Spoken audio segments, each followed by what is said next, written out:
Hey guys, Kimberly Thomason here with VacMD, and here is how to replace the button on your Miele wand.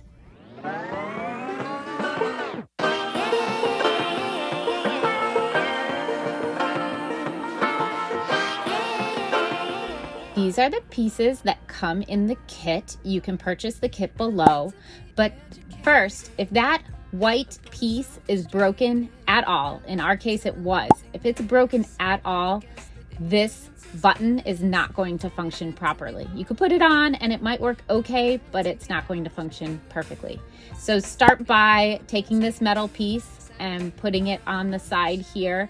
You can see the notches where the metal goes into, and leave it just like so.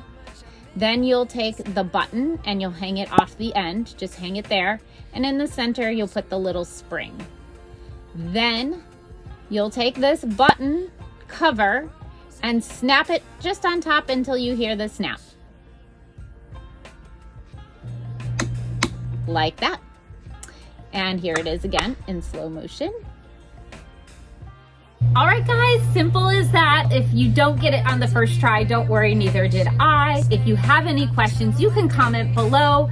Also, make sure you subscribe to our channel. It helps us as a small business get all of our content out there to you all. So thanks again, guys, and have a nice day. I gotta do it. The truth is hard to swallow. I think I'll chew it.